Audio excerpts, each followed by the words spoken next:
Boa tarde a todos. Vamos dar início ao nosso webinar. Grazi, eu não estou vendo a apresentação. Você pode, por favor, colocar a apresentação?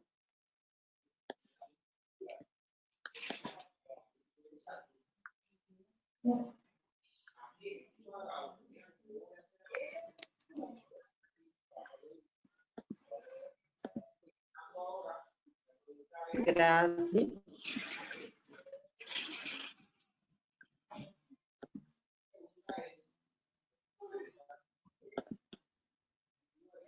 Eu não vejo a apresentação, gente. Flávia, eu vou começar então, porque eu já estou vendo a apresentação aqui. Todos veem minha apresentação? Não, eu não vejo. Agora eu vejo. Agora apareceu. Agora apareceu. Então, vamos dar início. Desculpa por essa... Agora saiu de novo a apresentação, Grazi.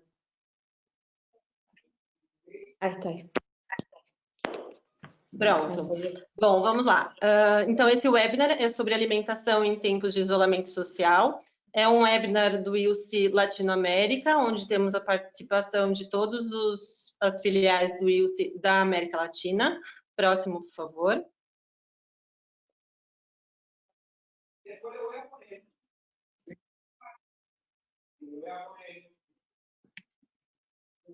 Próximo, Grazi. O controle da tela está com o Dr. Mauro. Então, Mauro, por favor.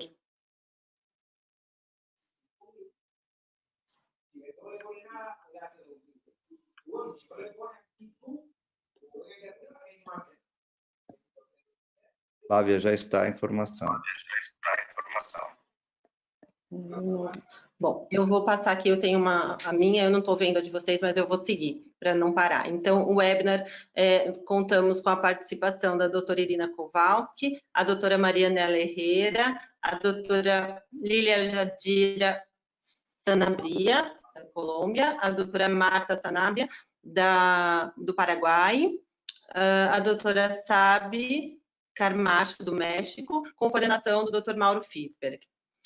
Informações gerais que seriam úteis, que vocês podem usar o chat para anotar suas perguntas, e se der algum problema com a transmissão do webinar, não se desconecte, pois outra pessoa dará suporte na plataforma. Então, vou fazer uma breve apresentação do ILSI, do International Life Science Institute. Meu nome é Flávia Goldfinger, eu sou nutricionista e diretora executiva do ILSI Brasil. O ILSI é uma rede global de cientistas que trabalha tanto no setor público quanto no privado, trabalha em conjunto em um ambiente neutro, sob os mais elevados princípios de integridade científica, para gerar, analisar e comunicar a ciência necessária para melhorar a saúde pública e o bem-estar, bem como a proteção ambiental. O ILSI está presente em diversos países do mundo, são ao todo 16 filiais, tá? E é uma organização mundial sem fins lucrativos e de interação entre a academia, governo e a indústria. Como trabalhamos? Nós identificamos em conjunto os desafios regionais em temas associados às ciências da vida.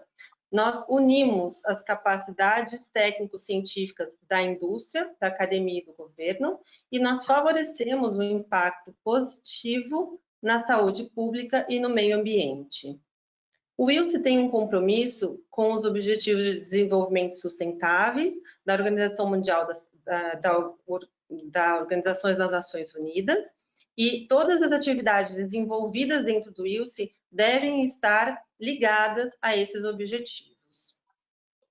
Declaramos que as opiniões expressas nas conferências são do apresentador, especialista, cientista, e não refletem as opiniões do ILSI. E todos os palestrantes tiveram total liberdade para preparar sua conferência. Eu vou agora, então, passar a palavra para o Dr. Mauro Fisber, coordenador da Força Tarefa de Estilos de Vida Saudáveis do ILSE Brasil e também coordenador deste webinar. Muito obrigada a todos. Olá a todos, buenas tardes, boa tarde a todos. É uma honra muito grande poder presidir esse webinar e eu gostaria de apresentar inicialmente os nossos convidados. Eu vou passar então a apresentação para que vocês possam determinar e eu vou aqui mostrar inicialmente, eu gostaria de me apresentar para quem não me conhece. Eu sou pediatra e nutrólogo, eu tenho normalmente como cargo a coordenação do Centro de Nutrição e Dificuldades Alimentares do Instituto Pense, sou professor da Escola Paulista de Medicina e eu coordeno a Força-Tarefa Estilos de Vida Saudável do ILSE Brasil.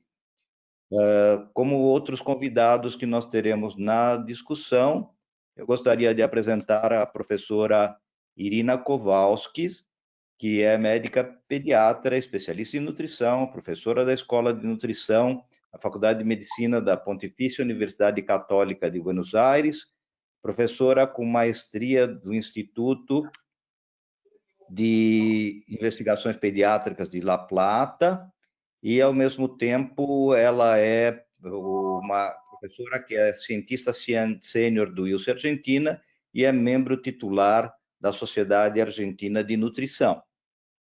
A professora doutora Marianela Herrera, que é médica graduada na Escola de Medicina Luiz Rasetti, da Universidade Central da Venezuela, tem máster e doutorado em nutrição humana, professora do Centro de Estudos e Desenvolvimento da Universidade Católica da Venezuela, onde é chefe do Departamento de Desenvolvimento e Saúde. Ela também trabalha em uma série de projetos e, especialmente, ela tem sido presidente da filial internacional da Academia de Nutrição e, normalmente, dietética dos Estados Unidos, como membro da Fundação Bengoa e presidente do Observatório de Saúde da Venezuela.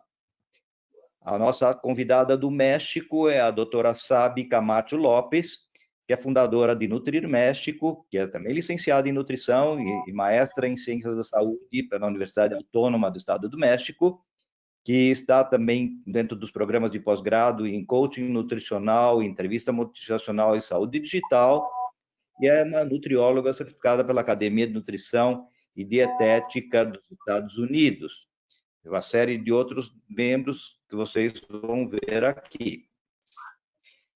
E depois nós temos a doutora Lília Yadira Cortes, que é nutricionista dietista, com maestria, mestrado em economia em saúde, opção alimentos, nutrição e dietética da Universidade do Estado da Califórnia, em Los Angeles, e é doutora em ciências com ênfase em bioquímica nutricional da Universidade Javeriana da Colômbia, professora titular do Departamento de Nutrição e Bioquímica da mesma universidade. Trabalha com vários inquéritos nutricionais e é conferencista internacional junto com o nosso grupo. A próxima convidada, nós temos a doutora Marta Cristina Sanabria, que é doutora em Medicina e Cirurgia da Universidade Nacional de Assunção, no Paraguai, especialista em pediatria pela Universidade Nacional de Assunção. Ela tem um mestrado em nutrição pelo INTA, na Universidade do Chile, e ela é chefe da unidade de nutrição pediátrica do Hospital de Clínicas, do Serviço de Pediatria da Universidade Nacional de Assunção, membro de vários conselhos editoriais e, como eu, ela também foi presidente da Sociedade Latino-Americana de Investigação Pediátrica, a SLAIP.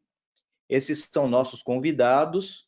Eu vou pedir, então, que todos, se puderem, abram as suas câmeras, por favor, para que nós possamos passar todos a avaliação, para que todos nós podamos nos ver. Eu gostaria de apresentar, então, a todas as pessoas.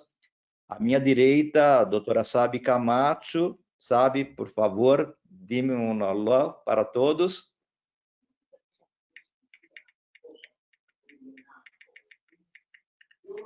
Sabe, ahí está. por favor, abre. Hola a todos, Sí. muchas gracias por la invitación.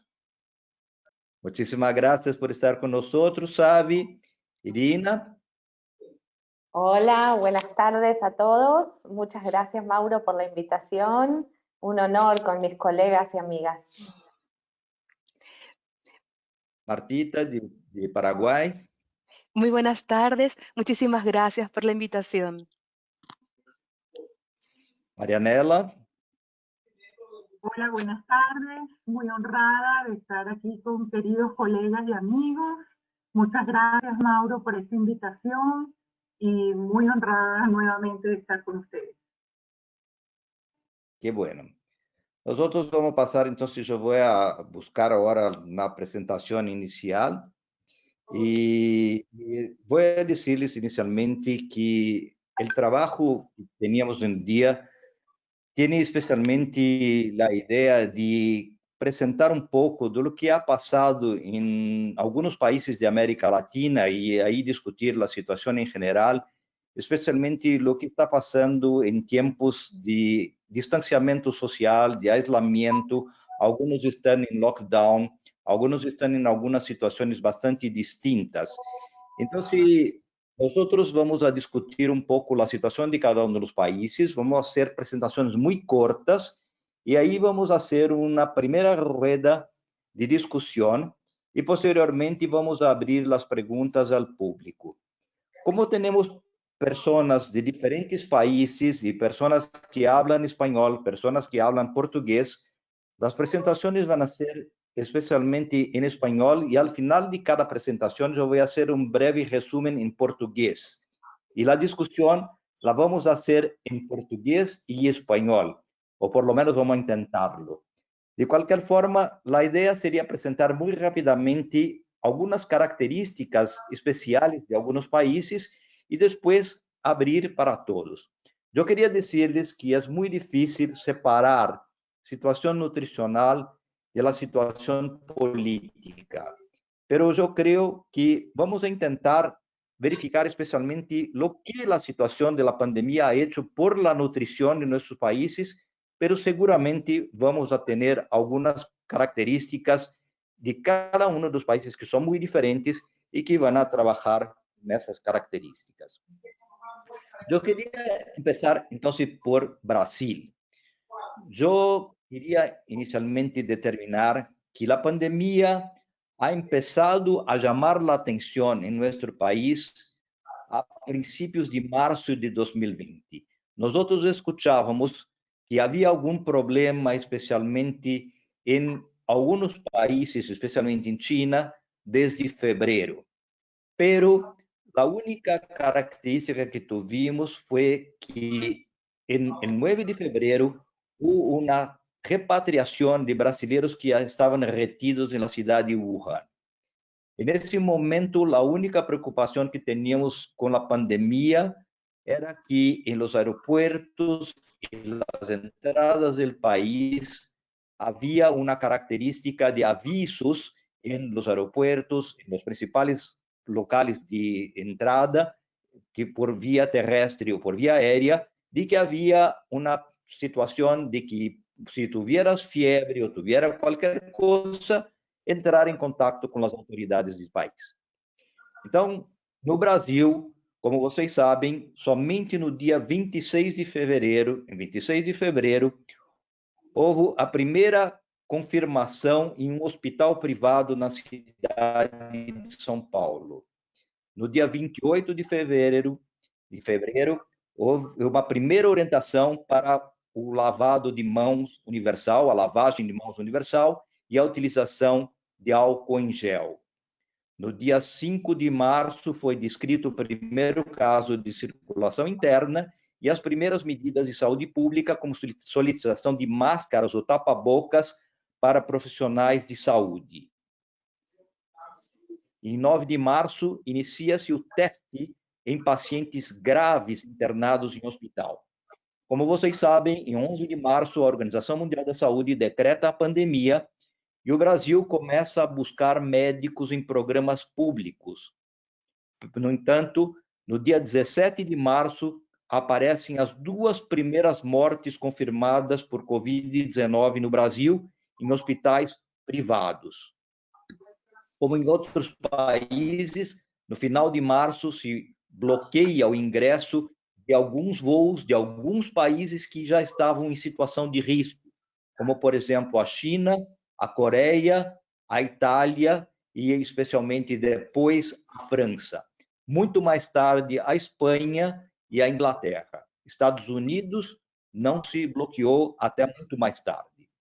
No dia 24 de março, o nosso presidente desconsidera o distanciamento social ou isolamento social, dizendo que a pandemia que aparecia em todos os países do mundo era uma pequena gripe. No dia 2 de abril, algumas cidades do Brasil começam a quarentena, com recomendação de utilização de máscaras e isolamento social. Para não demorar demais, eu gostaria de dizer que no dia 10 de maio, nós tivemos mais de 10 mil mortes confirmadas. No dia 13 de maio, nós estamos com mais de 13 mil mortes confirmadas. Nós temos um baixo tipo de adesão social, muito pouco isolamento social, e algumas capitais somente, como São Paulo, Rio de Janeiro e 2 capitais do Nordeste, decretaram um isolamento mais cerrado, algumas com um lockdown e outras simplesmente com o bloqueio de passeio de carros em algumas cidades. Então, nós temos uma situação clara com uma dissociação de governos regionais, cidades e governos estaduais e o governo central. E como diz o nosso presidente, e daí? E que? Em relação a novos casos, vocês podem ver nesse diapositivo que nós tivemos um aumento muito rápido de novos casos e especialmente de óbitos do dia 23 de março até o dia 6 de maio. Podemos ver que hoje nós estamos com 13 mil óbitos. Então, houve um aumento muito rápido em menos de 15 dias.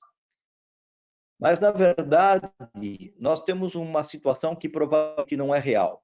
Essa é uma estimativa que foi feita na cidade de Ribeirão Preto, pela Faculdade de Medicina de Ribeirão Preto, que mostra que provavelmente o número de dados oficiais de casos confirmados por testes no Brasil é de 135 mil casos.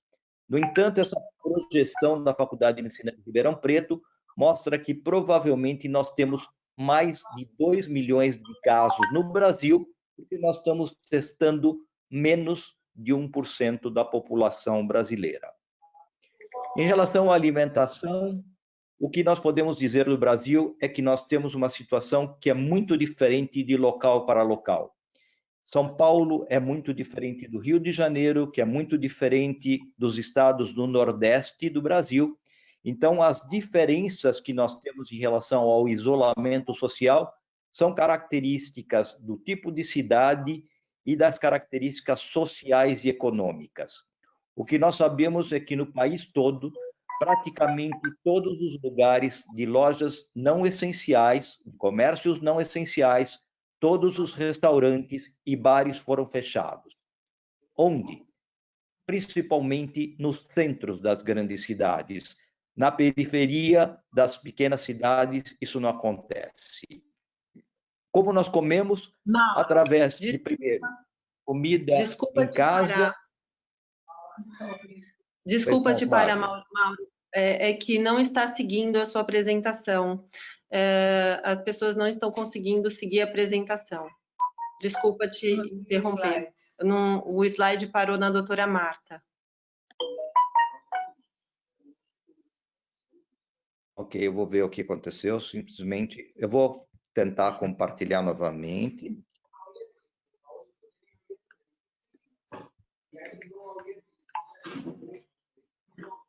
Só um minuto, vou tentar compartilhar.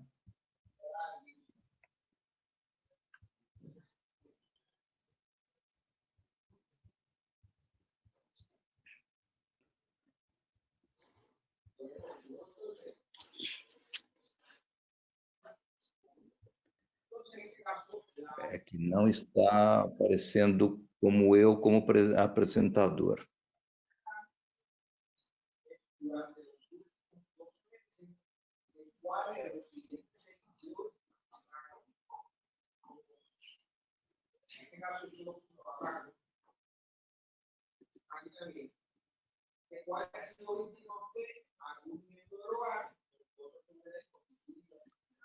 Agora sim, Mauro.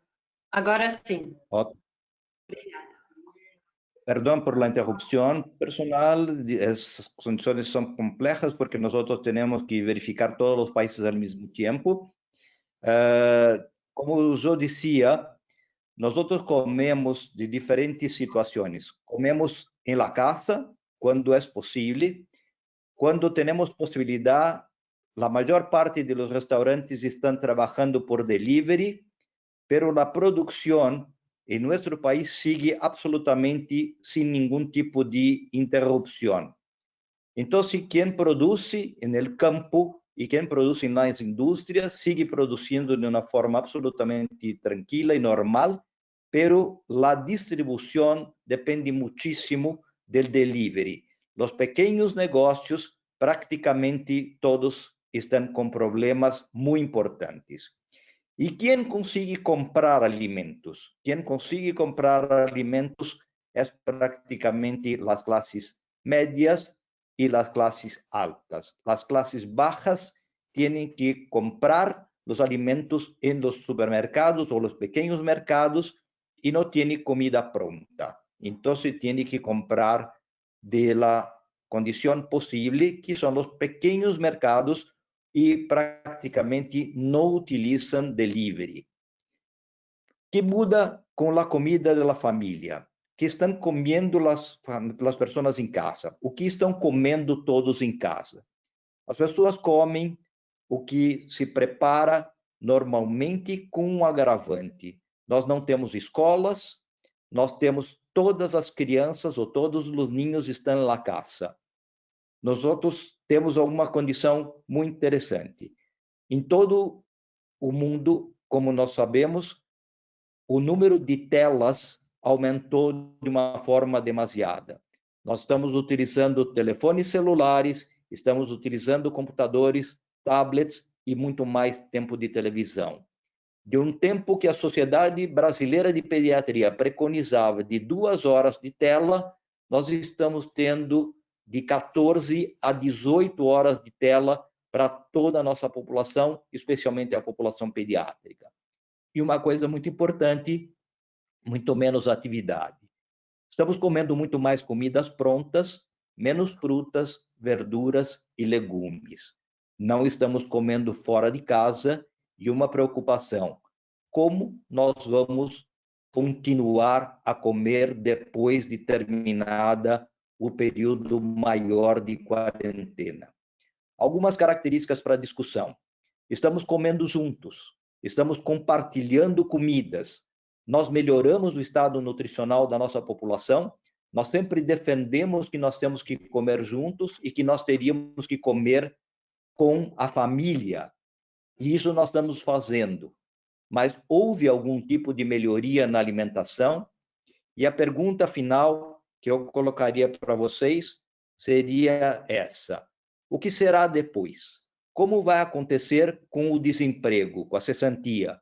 Como vai acontecer com o sistema de comida? Qual vai ser o aprendizado que nós vamos ter em nosso país? E eu vou passar agora, então, a palavra para a doutora Irina Kowalskis. Eu vou fechar a minha janela e eu vou continuar compartilhando a minha tela e a doutora Irina passa a apresentar a situação da Argentina.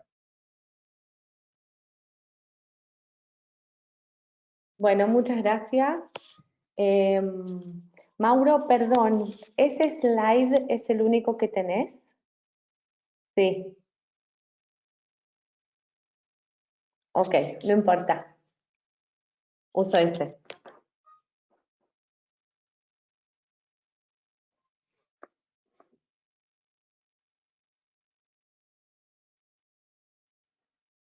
A ver si...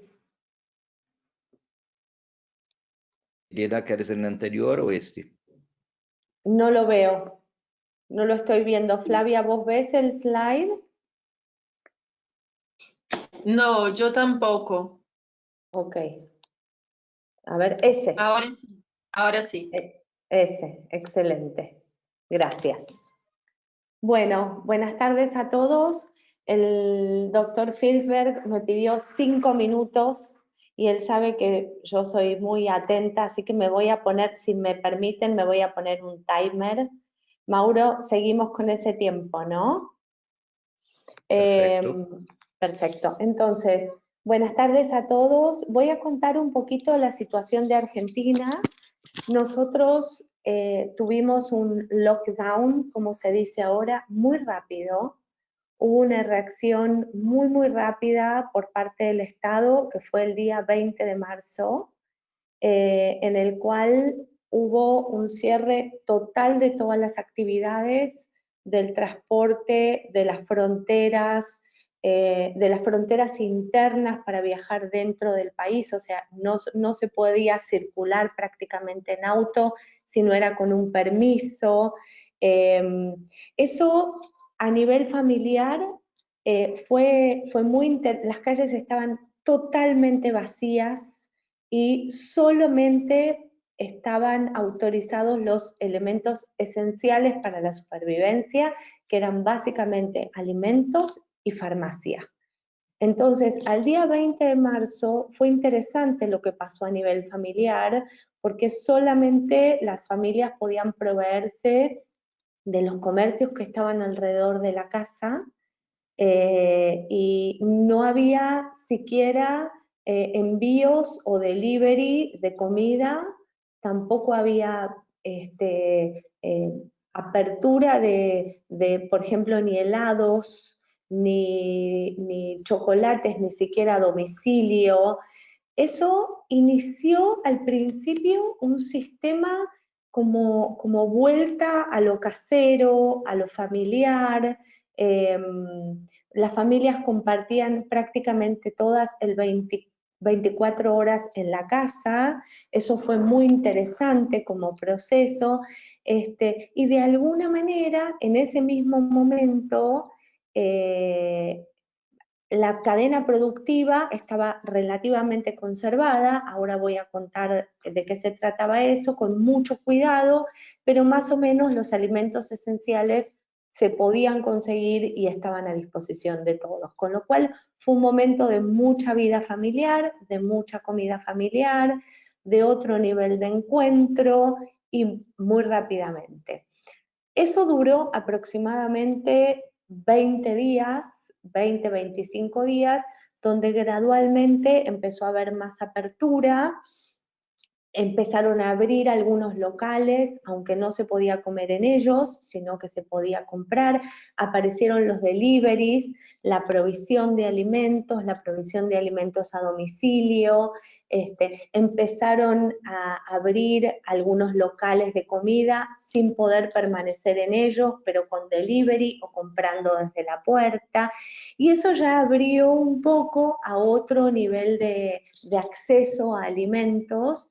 Y hoy finalmente, y hasta el 26 de mayo que tengamos nuevas informaciones por parte del gobierno, lo único que no funcionan son los restaurantes en términos de alimentación, así que hay un acceso a casi todos los alimentos y de distintas y variadas formas. Me parece que, en conclusión, en términos de lo que tiene que ver con las familias, hubo un gran aprendizaje, ¿no? Un gran aprendizaje a volver a la comida del hogar, a volver a compartir comida en familia a todos los niveles. Pero en esa misma etapa de inicio, no en ningún momento hubo falta de alimentos, para nada, hubo una falsa sensación de desabastecimiento porque la gente se volcó a comprar masivamente alimentos como si fuese una guerra. Entonces, lo que eran comidas de larga duración, como latas, o leches larga vida, lácteos larga vida, empezaron a racionarse en el supermercado y a venderse fraccionados y racionados simplemente porque no había costumbre de una provisión tan acelerada de alimentos que de golpe faltaron en el supermercado. Lo otro que dio una falsa sensación de desabastecimiento fue que el mercado de frutas y verduras inicialmente no tenía condición para la bioseguridad respecto del cuidado del COVID. Entonces varios puestos de mercado central cerraron y entonces hubo una falsa sensación de desabastecimiento de frutas y verduras. Y lo otro que complicó fue el transporte, porque nosotros tenemos el comercio de frutas y verduras, es todavía algo precario en la Argentina, y al necesitar permiso para moverse por las rutas y no tener permiso, los verduleros y los fruteros empezaron a tener dificultades para transportar las frutas y las verduras. Rápidamente eso, y lo vemos en la flechita celeste, se reorganizó y en un nivel intermedio, y al día de hoy el abastecimiento y la cadena productiva no está para nada comprometido en nuestro país. Lo que sí preocupó inicialmente y al comienzo de este lockdown total fueron los grupos vulnerables. Los grupos de mayor vulnerabilidad social.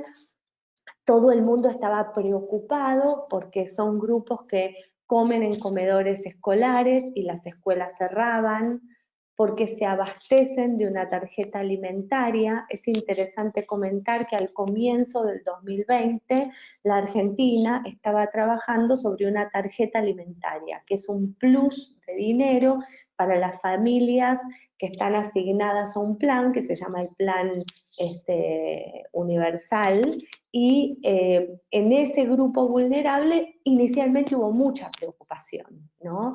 Gente que no podía acceder a sus trabajos, no tenía transporte, no podía ir a la escuela a comer, pero hubo una reorganización muy rápida, tanto de parte del Estado como de parte de las ONGs, como el Banco de Alimentos, la Cruz Roja y otras ONG, Cáritas y otras ONGs, que permitieron dar de comer en comedores comunitarios.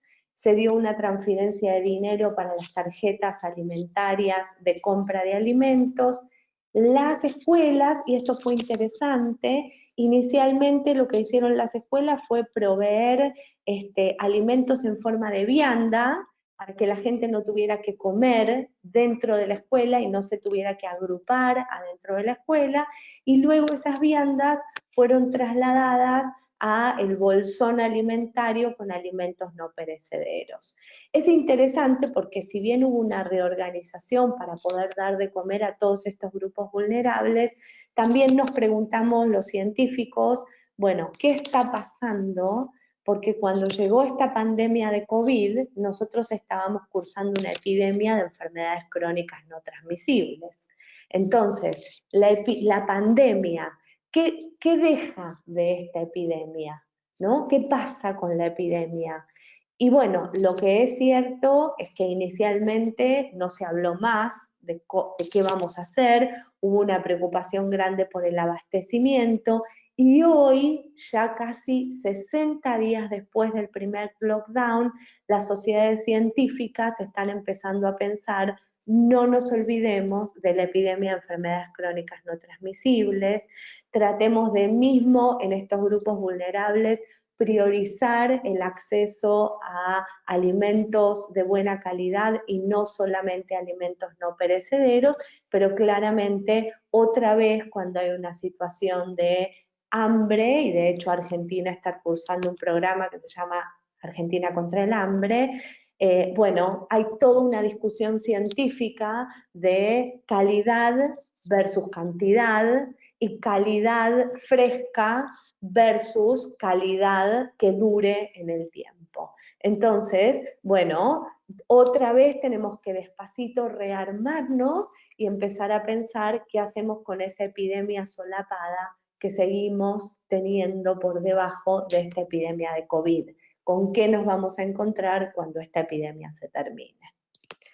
No sé si cumplí con el tiempo, pero espero no haber estado muy lejos. querido. Muitíssimo obrigado, Irina. Eu queria fazer realmente um resumo, mais ou menos, do que a Irina colocou nesse processo. A Argentina foi um dos primeiros países a fazer o fechamento total, e um fechamento com um isolamento e um distanciamento pesado, com as pessoas dentro de casa, e com uma condição de fechamento alimentar bastante mais complexo do que os outros países da América Latina. Então, num primeiro momento, houve uma preocupação com o abastecimento das cadeias alimentares, especialmente o risco das populações mais vulneráveis, os programas de assistência social, muito parecido com o que houve inicialmente, teoricamente, no país, e alguns outros lugares, como, por exemplo, a França, como houve especialmente depois do início do agravamento nos países, como, por exemplo, aconteceu na França e na Itália.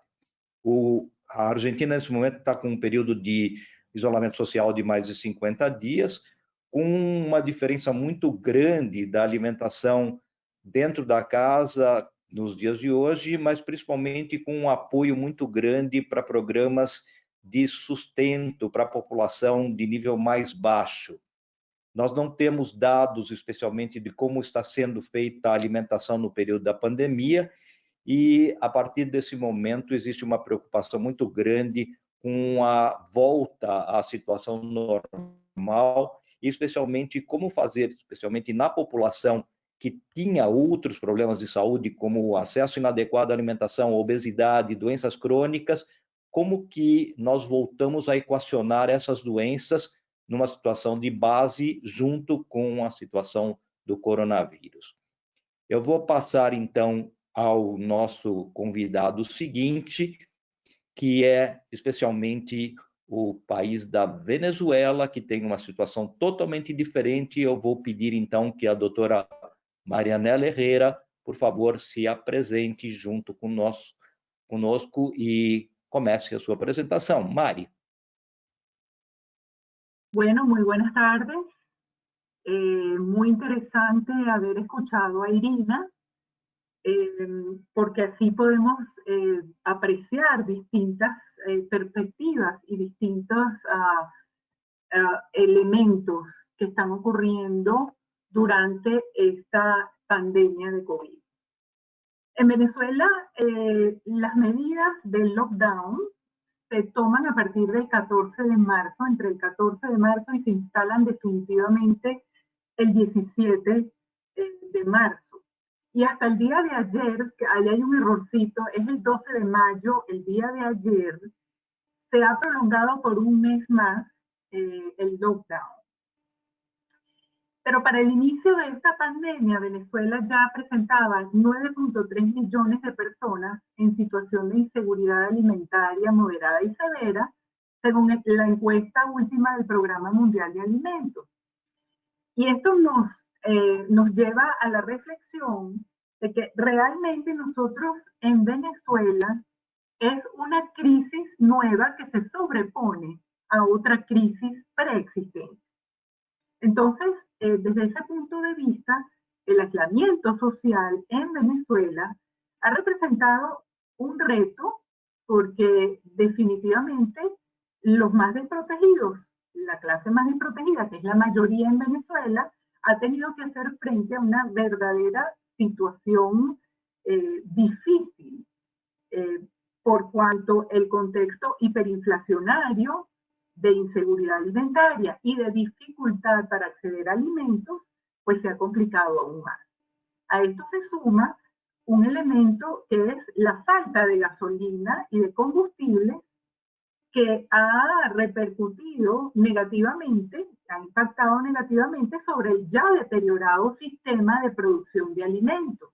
Entonces hemos visto, por ejemplo, agricultores diciendo que han perdido la cosecha que se necesitaría en estos momentos porque no tienen combustible para transportarlo hacia los sitios de comercialización y distribución de alimentos. Entonces, por una parte, este escenario negativo se combina con una con un elemento muy interesante, que es que los venezolanos ya sabíamos cómo abordar la escasez y el desabastecimiento. Entonces, realmente, en los centros urbanos, sobre todo, uno podía ver en los automercados gente compartiendo lo que había con otro, porque ya estamos acostumbrados a que hay un proceso de escasez y que entras a un automercado y no te lo pueden llevar todo. Entonces, ha sido una oportunidad también muy linda para demostrar la solidaridad que existe en una nueva situación y un nuevo reto que representa esto para nosotros. Porque además, nosotros no nos podemos olvidar de lo que ya teníamos con anterioridad. Además del COVID, en Venezuela existe malaria, existe tuberculosis, y entonces nosotros tenemos que hacer un abordaje mucho más holístico e integral, protegiendo a estos sectores vulnerables, y para ello las ONG han sido una fuente maravillosa, ¿verdad? Que se ha fortalecido además a través de los comedores populares, la educación nutricional, la promoción de salud, que realmente ha encontrado en estas organizaciones un muy buen baluarte para sustituir lo que no ha existido, por ejemplo, el programa de distribución de alimentos más conocido que se llama la Caja CLAP, que no llega con la suficiente regularidad y es muy deficitaria en su composición nutricional, tanto nutricionalmente como de cantidad, es insuficiente. Entonces, realmente para nosotros esto se convierte en un nuevo reto, pero que ha tenido unos elementos interesantes. El retomar la cocina familiar, la cocina comunitaria, el delivery de los centros comunitarios más desfavorecidos, la promoción de la salud e insistir en esa promoción de salud y en las medidas básicas de higiene que había que retomar. Entonces, para finalizar, sí quería mencionar, ayer se divulga un nuevo Global Nutrition Report que tiene mucha información valiosa sobre inequidad y nutrición. Y esto nos debe llamar la atención a todos quienes estamos atravesando por la pandemia, porque la pandemia tiene este elemento de inequidad, tiene un elemento de desigualdad, de cómo se vive de acuerdo a las condiciones en las cuales la población se encuentra.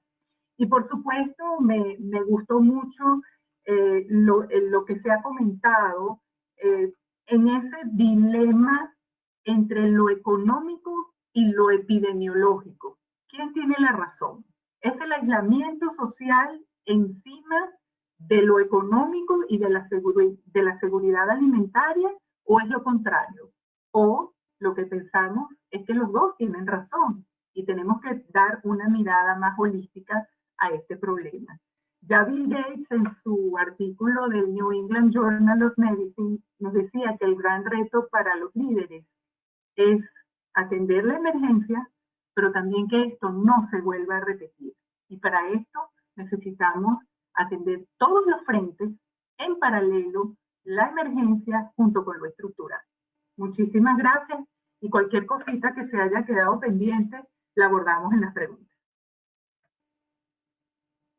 Muitíssimas graças, Mari. Inicialmente, eu queria fazer um resumo do que a Mari colocou em relação à Venezuela, e eu vou determinar uma coisa bastante interessante. Na Venezuela, nós temos uma crise que se soma a uma segunda crise, quer dizer, nós temos uma crise inicial, causada por uma série de características políticas, uma característica de imigração nas fronteiras muito importantes, quer dizer, então, o problema da Venezuela se estende a outros países, principalmente ao norte do Brasil e aos países vizinhos, com uma enorme imigração, e, ao mesmo tempo, uma pandemia que se soma a uma dificuldade de característica social, com uma condição de fome bastante importante no período anterior à pandemia, e começam os problemas com o isolamento social no dia 14. Mas uma série de medidas são determinadas por programas governamentais e por programas específicos de ajuda, especialmente o programa CLAP, e com a distribuição de alimentos e a distribuição de processos. O que nós temos de importante em relação a essa característica, que eu acho que é muito parecida que também teve com a Argentina, é os programas não apenas de distribuição de renda, não apenas a distribuição de recursos para a população carente, mas a distribuição alimentar, diferente do que aconteceu no Brasil, onde houve uma distribuição universal de um recurso extremamente pequeno, distribuído especialmente aos autônomos, às pessoas com inseguridade, com baixa segurança alimentar, que foi uma distribuição monetária, e não houve distribuição alimentar praticamente no país inteiro, a não ser por organizações não governamentais e por organizações privadas.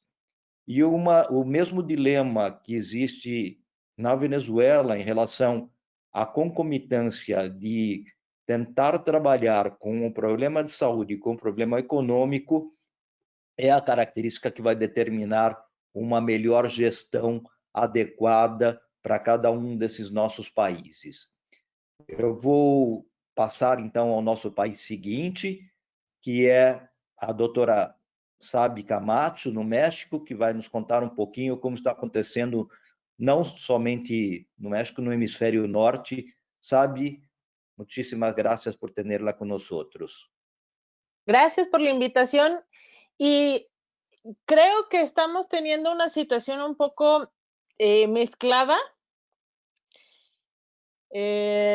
con lo que ya comentaron de Argentina y por otro lado un poco del tema de inseguridad alimentaria que estamos viviendo también en México, que lo mencionaron en Venezuela.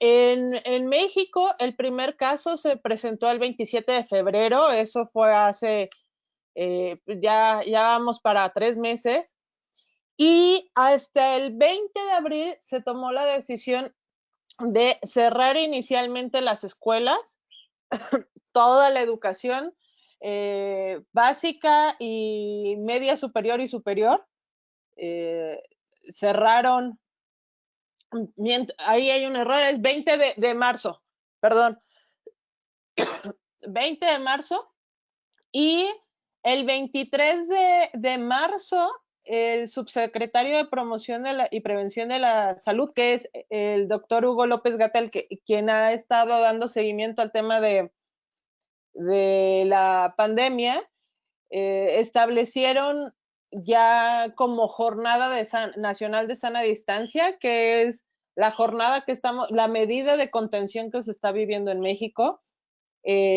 promoviendo el distanciamiento físico, y al día de hoy ya llevamos 52 días en esta situación de distanciamiento.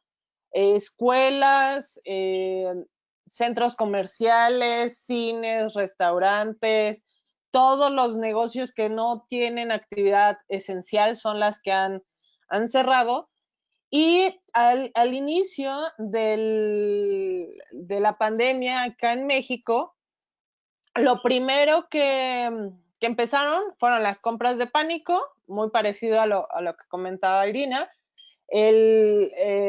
compras masivas, hasta que llegó un momento en que también los supermercados empezaron a hacer horarios y franjas de compra, privilegiando primero a los adultos mayores para evitar también el contagio, y los principales alimentos que se consumieron en este primer momento de la pandemia fueron los alimentos enlatados, frijoles, tanto en semilla como procesados, curiosamente productos basados en tomate, puré y salsas, y empezó la disminución de consumo en tiendas físicas.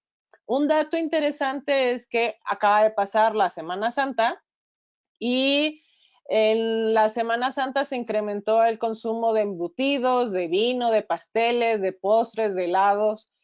Y algo también curioso que ha pasado acá en México es que se está regresando mucho a la repostería y a la pastelería, a la panificación dentro de casa.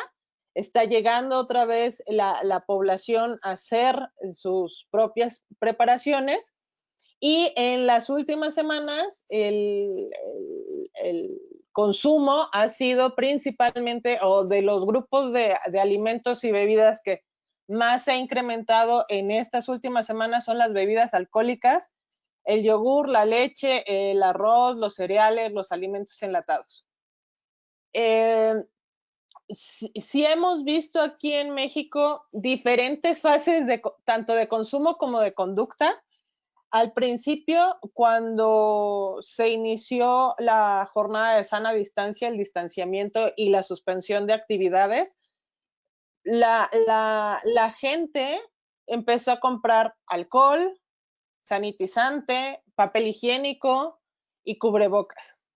Y después de la Semana Santa, se ha disminuido la compra de estos productos, a pesar de que estamos en fase 3 y que hoy el subsecretario de Salud y el presidente han ya determinado una desaceleración de la pandemia y estableciendo ya nuevas fechas para el inicio de actividades. ¿Qué puntos son relevantes en cuestión del consumo de alimentos y la situación económica? Como lo decía el doctor Mauro, no podemos dejar de lado la alimentación de la política y la economía. El confinamiento ha llevado en casa a que la alimentación sea más flexible. Estamos más hacia el antojo, precisamente por la cercanía a la cocina y como medio de contención ante la ansiedad y el estrés. Un punto importante es que principalmente en las grandes ciudades como en Monterrey, en Guadalajara y específicamente en Ciudad de México, la gente pasaba mucho tiempo en el transporte y eso también dificultaba que la población comiera en casa.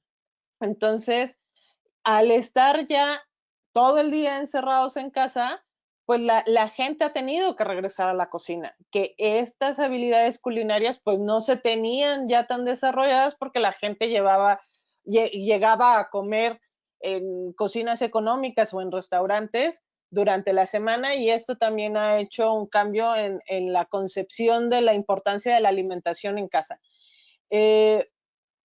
Otro aspecto es que cuando la preparación se complica, se accede a opciones más rápidas, se ha aumentado el consumo de alimentos de preparación rápida, principalmente de consumo de delivery a casa. Y un punto bien importante para la población acá en México es que el 53% de la población se reporta como con actividades en el sector informal. ¿Esto qué quiere decir? Que no cuentan con seguridad social, que si no venden o si no salen a trabajar, la gente ese día no recibe dinero. Y eso también ha hecho que la gente viva al día y las medidas de contención y de distanciamiento físico pues no se puedan hacer en la medida en la que quisiéramos como profesionales de la salud. Se está considerando una contracción de la economía del 6.5% y esto va a afectar no nada más los patrones de consumo, sino que en México, al año pasado, en el último reporte de la Encuesta Nacional de Salud y Nutrición de 2018, solo el 44% de los hogares en México viven en seguridad alimentaria. ¿Qué quiere decir? Que más de la mitad de la población en México vive en inseguridad alimentaria y muy probablemente este dato va a aumentar, dado que 1 millón de personas al día de hoy han perdido su trabajo después de la pandemia. Entonces, como profesionales de la salud, de la nutrición, tendremos que estar viendo qué situación nos va a dejar esta pandemia, no nada más por el tema del consumo de alimentos, sino que precisamente nosotros aquí en México, cuando empezamos a ver la progresión de la enfermedad de COVID-19, pues sentíamos que por ser población más joven que en Europa, pues nos iba a ir mejor porque veíamos que en Europa la gente se estaba muriendo por una edad avanzada. Y aquí en México la media aproximada de edad de fallecimiento son de 50 años, mientras que en Europa había sido por arriba de los 70 años. La edad no nos está haciendo justicia a la población mexicana, y esto es porque el 10% de la población tiene diabetes, cerca del 20% de la población mayor de 20 años tiene diagnóstico de hipertensión y más del 75% de la población mayor de 20 años tiene sobrepeso y obesidad. Estas enfermedades metabólicas son las que nos están poniendo en mayor riesgo, y también tendremos que considerar que el 10% de la gente que está hoy infectada ha fallecido, y que si bien hay una recuperación de la enfermedad, ante el panorama epidemiológico que tenemos, pues tendremos que estar preparados para atender a personas con sobrepeso, con obesidad, con hipertensión, con diabetes, con enfermedades renales, post recuperados de COVID, y esto también tendrá que ser un reto porque no es algo que sabíamos manejar, y que la pandemia nos encontró ya con este perfil epidemiológico, y que además de que ya traíamos esas enfermedades metabólicas, que vamos a estar en una recuperación, en una nueva normalidad, también tendremos que poner en la ecuación el tema de inseguridad alimentaria, y pues por lo tanto las recomendaciones que hagamos después del aislamiento, que el día de hoy se determinó que a partir del 1 de junio íbamos a empezar ya a retomar actividades, que va a ser un periodo de junio a septiembre para volver a esta nueva normalidad. Pues tendremos que también poner mucho más énfasis en el impacto que tiene la alimentación, promoviendo una alimentación saludable, pero también sostenible, que nos pueda ayudar a mejorar en nuestro perfil, tanto individual como social, frente a la pandemia. Muitíssimas graças, Sabi. Eu queria comentar que o México também foi um dos países que demorou um pouco para fazer o fechamento social, o isolamento, as medidas de distanciamento mais estritas, especialmente nas grandes cidades, e da mesma forma como houve mudanças de consumo, especificamente em alguns feriados, por exemplo, assim como houve a mudança na Semana Santa, em outros países também nós tivemos na semana passada o Dia das Mães, nós tivemos a Páscoa, nós tivemos o consumo de chocolate em alguns países e as mudanças de consumo de acordo com comer dentro de casa ou comer fora de casa. E especialmente algumas das dúvidas que nós temos quais seriam as referências que são utilizadas para verificar quais foram as mudanças ou os câmbios que houveram nos processos alimentares, ou quais foram os câmbios que tiveram referência para determinar o que mudou de antes da pandemia para depois da pandemia. O que nós sabemos é que, da mesma forma, em alguns países, por exemplo, como o México, como o Brasil e outros países, por exemplo, o número de pessoas autônomas ou de pessoas com um trabalho pouco estruturado, que não tem como opção ficar em casa, e a dificuldade de não ter acesso de recursos econômicos no dia a dia, e isso faz com que não exista a possibilidade de isolamento social, uma maior pressão para a contaminação e a maior chance de ter, ao mesmo tempo, um aumento do avanço da epidemia, mas, ao mesmo tempo, a necessidade de ter uma medida de combate às restrições econômicas. Essa é a grande situação que eu acho que nós temos em todos os nossos países. Nós vamos passar, então, agora ao país, que será, então, agora a Colômbia. Doutora Yadira, por favor, comece a sua apresentação resumida, por favor. Muchísimas gracias a todos. Qué pena con ustedes. Al inicio el computador me pasó una mala jugada y no me pude conectar en un momento, lo perdí, pero ya estoy otra vez conectada. Les quiero contar un poquito la situación de Colombia. Nuestro primer caso fue reportado el 6 de marzo. Una semana después de esto, el gobierno dio la orden de que todas las universidades y colegios privados estuvieran cerrados hasta nueva orden, precisamente hasta final de mayo, y todavía pues ya se dice que vamos a ir más adelante. Los colegios y las universidades privadas se unieron a lo mismo y todo lo que fue el sector educativo quedó en cuarentena como tal y con trabajo virtual, trabajo desde casa. Los adultos mayores también entraron a cuarentena, los cuales estarían hasta el 31 de mayo. El resto de la población entró a cuarentena el 20 de marzo. Inicialmente esta cuarentena debía ir hasta finales de abril, hasta el 27 de abril. Sin embargo, el gobierno la ha ido extendiendo según la situación que ha ido viendo.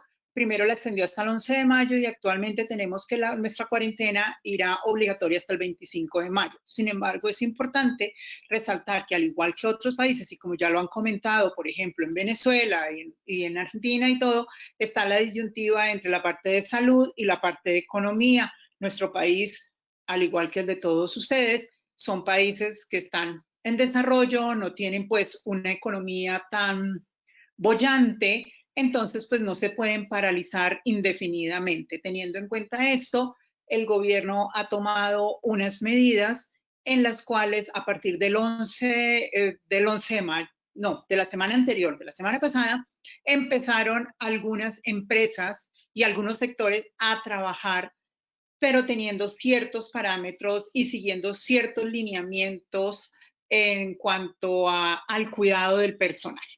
Entonces, estamos en la etapa en este momento en la cual se está tratando de volver otra vez hacia la normalidad en algunas empresas. Sin embargo, no es en todo el país. En general, el país sigue en cuarentena. En este momento tenemos, hasta el mediodía, teníamos 12.272 personas infectadas reportadas con 493 muertes. Ha ido, como está la gráfica que ustedes ven aquí, ha ido en ascenso. Esto era hasta el domingo, pues en este momento ya estamos en 42.000 personas. En cuanto a la parte de cómo se han modificado los hábitos de compra y de todo, se han hecho diversas encuestas. Una que hizo Jan Haas con 409 encuestas en las principales ciudades del país, lo que demostró es que el 66% de las personas ha cambiado considerablemente los hábitos de levantarse y acostarse, y por ende se modifica todo el patrón de alimentación. Se levantan más tarde, su desayuno ya no es temprano, sino hacia mediodía, y todo se desplaza. Que el 22% está reportando que consume más de lo que consumía habitualmente, pues porque están todo el tiempo en casa como tal. Y algo que ha llamado mucho la atención es que el 67% de las compras del hogar las hacen los hombres, no las hacen las mujeres, que era lo que habitualmente se hacía, que las compras estaban a cargo de la mujer. En este momento las compras parece están a cargo del hombre como tal, y estas 95% de las personas se desplazan hasta el punto de venta de los alimentos como tal, aun cuando sí han aumentado las compras online, principalmente llamada por internet o por llamada telefónica. Se han aumentado cantidades porque hay personas que hacen tanto online como presenciales en el sitio. Se ve que de todas formas en Colombia la gente sigue prefiriendo ir a comprar los alimentos al sitio y no utilizar internet. Las compras han ido como en 3 periodos diferentes. El primero, el de todos, que todos hemos tenido, el de pánico. Entonces, en ese momento de pánico, se centró en la compra relacionada con productos de la salud, como eran alcohol, gel y productos de higiene, papel higiénico principalmente. Eso fue lo principal. Después ya fue como una etapa de abastecimiento en la cual obviamente lo que era salud e higiene sigue siendo parte de las compras de la familia, pero ya entran a jugar un papel importante los alimentos allí. Y allí se ha visto que se compra mucho la leche, frutas, verduras, galletas y todo lo que es de panificación, carnes y papa como tal. Es importante tener en cuenta que en Colombia no se bloqueó el abastecimiento de las frutas y de las verduras ni de los productos perecederos a ninguna plaza de mercado, digamos, como decimos nosotros, o sea que siempre ha habido la distribución, se dio la facilidad de que las personas que transportaban los alimentos pudieran hacerlo si fueran en cuarentena y que no tuviesen que pagar peajes mientras tanto que transportaban estos alimentos para facilitar las cosas. En cuanto a los programas de ayuda del gobierno, yo creo que todos ustedes saben que Colombia es un país que ha estado como en crisis desde hace mucho tiempo. Nosotros vivimos como en una crisis endémica por todos los problemas que hemos tenido políticos, de guerrilla, de narcotráfico, de todo esto. Entonces tenemos una gran cantidad de población que necesita ayuda. Tenemos programas que han sido establecidos desde hace mucho tiempo y están allí anunciados, que son Familias en Acción, Jóvenes en Acción y Colombia Mayor. Familias en Acción se encarga que aquellas familias que tienen bajos recursos se les da mensualmente un subsidio de dinero para sus compras, lo mismo que para los Jóvenes en Acción. Y los de Colombia Mayor es para el adulto mayor. Sin embargo, en este momento, debido a la situación, el gobierno estipuló que a estas personas no solamente se les daría la ayuda que se les da normalmente, sino que se les daría una ayuda adicional e instauró un nuevo programa que se llama el Giro Solidario para aquellas personas que no estaban en ninguno de estos tres anteriores grupos de los que les mencioné anteriormente. Ustedes saben, al igual que los países que hemos hablado anteriormente, tenemos una gran cantidad de personas en la informalidad. Entonces no pertenecen de pronto a ninguno de estos tres grupos. Tenemos también, y aquí, perdón con ustedes, no eran 9 millones de personas, sino 9 millones de familias que se verían cubiertas con esto. En cuanto a otro programa que tenemos que es muy importante para nosotros y que lo continúa el gobierno, pero lo ha tenido que modificar, es el programa de alimentación escolar, que nosotros lo conocemos como PAE. Es en el cual se le da el refrigerio o el almuerzo a los niños en el colegio y tiene una cobertura, dicen que entre 5.6 y 6.2 millones de niños. Está ahí, pues, según los reportes, hay diferencias un poco. Y es muy importante que se continuara con esto porque algunos niños solamente reciben esta alimentación en el día. Entonces no se podía truncar. ¿Qué hizo el gobierno? Como los niños ya no iban al colegio, lo que se hizo fue dar como un kit de refrigerio que se le debe dar semanalmente a la familia para que el niño lo tenga en la casa. Otras instituciones del gobierno, por ejemplo, como el Instituto Colombiano de Bienestar Familiar, ha instaurado otros programas en este momento para ayudar al adulto mayor que no cayó en el programa de adulto mayor que tenía el gobierno, la comunidad LGTBI, a la comunidad rom, a los indígenas, a los palenques o a los afros, y espera cubrir 1 millón de personas. Es importante lo que tengo al lado derecho que dice Bogotá. Y esto lo quiero resaltar, es porque lo que yo les puse en el lado izquierdo de la diapositiva es lo que hace el gobierno, que está dando una partida de más o menos de 15 billones de pesos, que son 3.900 millones de dólares, para estos programas de ayuda y más otros programas de ayuda que se tienen. Yo me centré solamente en los de solidaridad, pero tanto los departamentos como las alcaldías también tienen programas adicionales con sus presupuestos. Y en Bogotá tiene, por ejemplo, estos, que tienen transferencias monetarias para las personas, bonos canjeables por alimentos o llevarle los mercados a la casa. Entonces, el gobierno ha tratado de hacer esto. ¿Qué nos espera para el futuro? Nos espera volver a una nueva normalidad. Nos espera mirar qué está pasando con las empresas. Lo que nos dice la ANDI es que más o menos el 70% de las empresas colombianas tienen riesgo a entrar en quiebra y como tanto, pues el desempleo está subiendo. Se espera que haya un desempleo del 19 al 20% en el país y por lo tanto, pues esto nos va a afectar mucho en la economía. En la parte de salud, los hospitales se centraron, obviamente, como eran todo en la parte del COVID y como no podían ir las personas a los hospitales, entonces los hospitales no van a tener recobro para poder funcionar en los meses posteriores, lo cual también es grave para los hospitales. Yo creo que con esto dimos como un panorama rápido de lo que es Colombia. Muchísimas gracias, Yadira. Yo creo que es bastante interesante su presentación.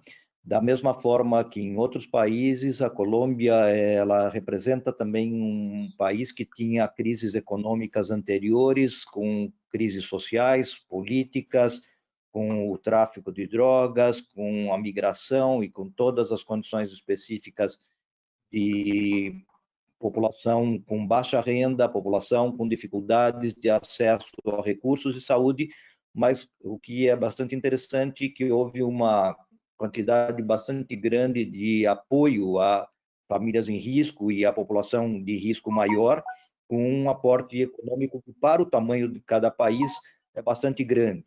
E o que é mais interessante é que esses apoios são direcionados à alimentação e não apenas à perda de renda, como aconteceu em outros locais. Chama muita atenção a diferença do que acontece nas capitais e nas cidades menores, tanto do ponto de vista de recursos, do ponto de vista de acesso à saúde, e eu tenho certeza que, da mesma forma como nos grandes centros urbanos nós temos possibilidade de recursos de saúde com respiradores, com unidades de terapia intensiva, as cidades menores e a população camponesa ou a população de periferia não tem esse mesmo acesso que nós temos em diferentes setores.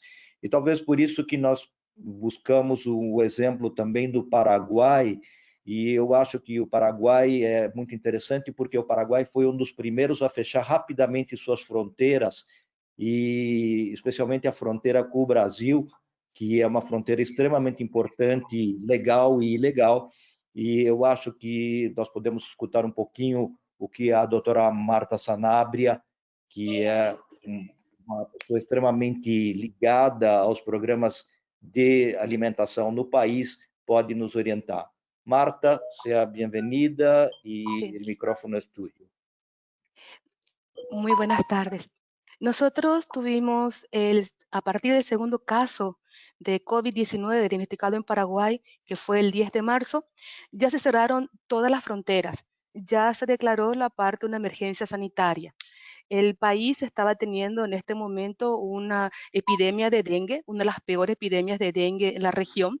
Un sector de salud que no había salido de vacaciones toda la parte de enero y febrero, ya estaba como agotado, más todavía, digamos, con esto, que venía la parte del COVID, y teniendo en cuenta que el segundo caso era un migrante de Argentina, donde aún no se había declarado que había como un estado, digamos, de cuarentena, pero sin embargo, considerando las características de nuestro sistema de salud, se decidió en ese momento entrar en cuarentena, digamos, total.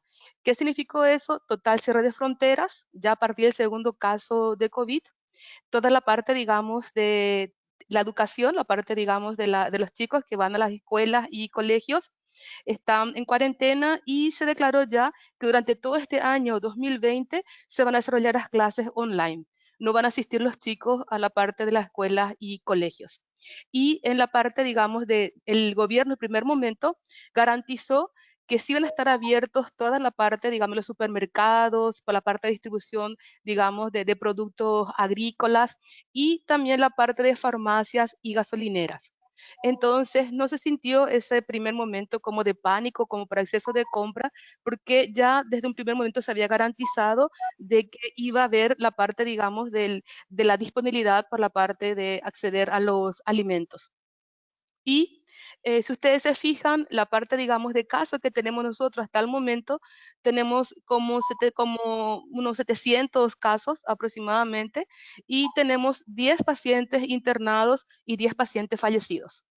Y de este total, digamos, de casos, la mayor parte son de migrantes que habían venido, digamos, por el paso de Brasil, principalmente, y algunos de Argentina. O sea, prácticamente más de la mitad de los casos que tenemos positivos son de personas que habían venido de la parte del exterior.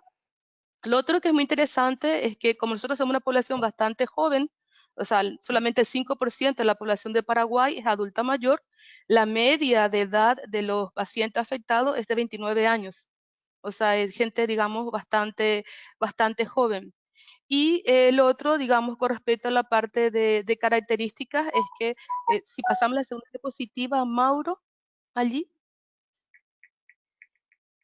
en esa, el principal, digamos, como había dicho de pronto Irina, cuando uno observa la parte del país, o sea, hubo la parte, digamos, de la distribución que se garantizó, la producción también, pero estamos, digamos, la gente que había perdido la parte de sus trabajos o la gente que está con empleo informal, que también es una gran parte de la población, que no puede, digamos, acceder a la parte de alimentos, y lo que el gobierno estableció como eso es un programa de seguridad alimentaria que se llama que es un programa para, digamos, la parte de apoyo, que es en transferencia monetaria para la parte de alimentos, que es Ñagarenco, y la parte de un programa también de transferencia que se llama Putubo, que es transferencia monetaria para la gente que ha perdido la parte del trabajo, tiene muy escasos recursos, y eso es solamente para la parte de compra de alimentos o medicamentos. O sea, en la parte Putubo solamente puede gastar, digamos, la persona un equivalente aproximadamente a $100 aproximadamente,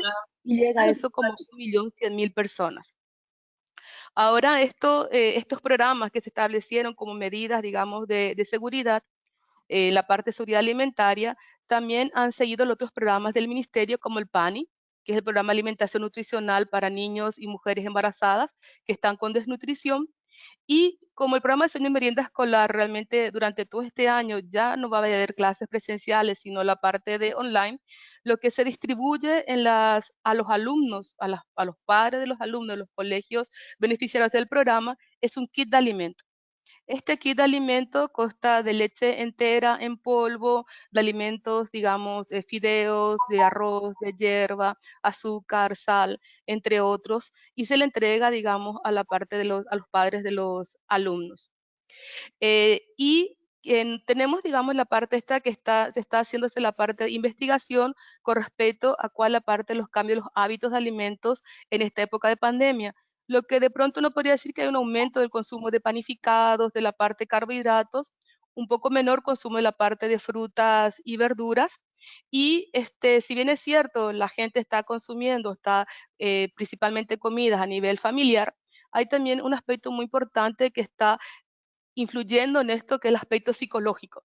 De pronto como que la gente está consumiendo un poco más en la parte, digamos, en exceso, pero hay también, digamos, un grupo que está, digamos, no teniendo tanto acceso, y entonces también hay establecimiento, digamos, de ollas populares, principalmente en aquellos sectores donde tienen bañados, que serían como favelas, digamos, la parte de Brasil. Entonces se está haciendo la parte de ollas populares, donde principalmente se hacen guiso de arroz, tallarín, sollo, o comidas, digamos, como más típicas paraguayas. Y aún tenemos pendientes los resultados de la parte de investigaciones con respecto a cómo estaríamos en la parte de los hábitos, o sea, la parte de los estudios publicados. Se está arribando la parte de encuesta con respecto a cuáles son las características de estas ollas populares y cómo estamos con respecto a la parte de los hábitos. Lo que sí hubo, o sea, sobre todo, fue un mayor aumento de todo lo que sea la parte de detergentes, la parte de alcohol en gel y todos. Se mantiene desde que empezamos la parte de la cuarentena, desde el 10 de marzo, distanciamiento social, eso continúa. Tenemos también la parte, digamos, lavado de manos, que se ha ido implementándose a toda la parte de la entrada de supermercados, entrada de cualquier sitio, ya sea consultorio, cualquier establecimiento, es el lavado de manos. Y la parte de uso de tapabocas sí llegó un poquito más tarde, solamente al principio fue la parte del sector salud, pero ahora ya toda la población. Eso se sigue manteniendo, nadie puede circular sin la parte, digamos, del uso de tapabocas, ni ingresar a ningún lugar sin la parte, digamos, de tapabocas. Estamos, digamos, en este momento, a partir de la semana pasada, entrando en lo que se llama la cuarentena inteligente, y se están abriendo, digamos, algunos negocios en forma bien estructurada. Todavía todo lo que sea la parte de asistencia a clases, universidades, o la parte, digamos, de eventos públicos, eso está absolutamente todo prohibido, pero sí ya algunos pequeños negocios que están abriendo con todas las normas de seguridad. Y eso todavía cambia por semana, o sea, a la semana se está, digamos, viendo cómo sería ese cambio. Lo que fue muy interesante, digamos, como nosotros como experiencia acá en la parte de Paraguay, que hubo mucha adhesión de la gente, tanto, digamos, a nivel de Asunción Central como del interior. Hay mucha confianza con respecto a la acción del Ministerio de Salud, principalmente por la parte de liderazgo del Ministerio de Salud y del doctor Sequera, que hacen de pronto que realmente la gente está cumpliendo la parte de las normas que están dictando el gobierno. No hay ningún tipo, digamos, a pesar de que la presión económica fue bastante importante para que se abrieran las fronteras y todo, continuamos aún nosotros con las fronteras cerradas.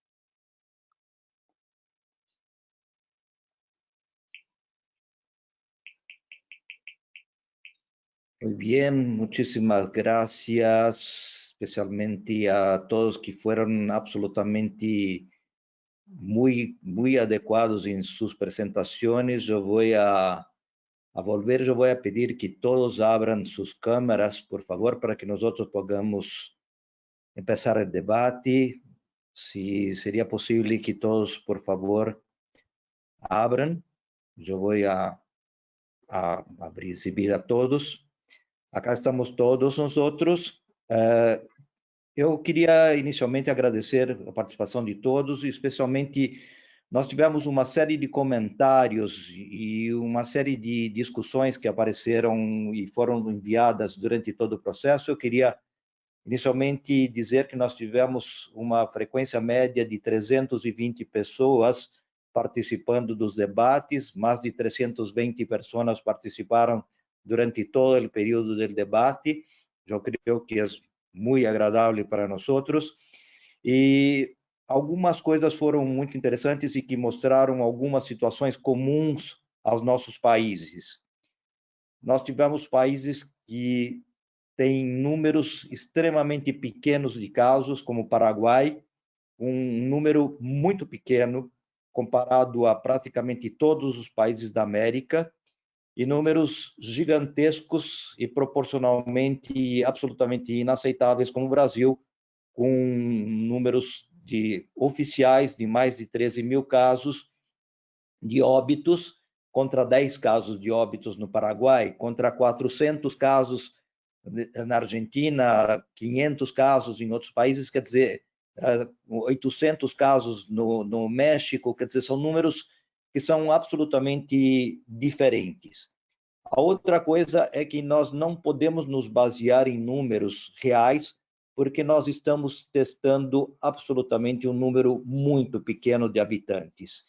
Nenhum dos nossos países conseguiu testar um número muito grande de pessoas, especialmente pelo custo dos testes e pela disponibilidade de testes.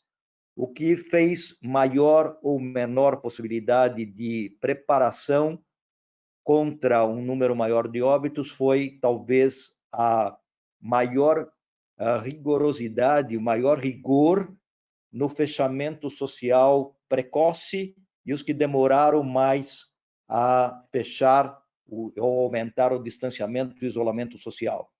Uma coisa é determinar que a pessoa, como aconteceu no país, de que as pessoas não deveriam se saudar com beijos e abraços. A outra coisa é estabelecer uma distância adequada de 1,5 metro, 2 metros, utilizar tapa-bocas, máscaras e utilizar uma coisa muito simples como é a lavagem de mão, o lavado de mão. A outra coisa é determinar assim, quantas das nossas populações têm acesso a realmente quedar-se na casa, ficar na casa, de forma isolada e de forma adequada, cumprindo um isolamento social adequado. A segunda, quantas das nossas pessoas de populações periféricas têm acesso à água? Quantos têm acesso a sabão, a álcool? A quantos têm acesso realmente a alguma característica de higiene corporal?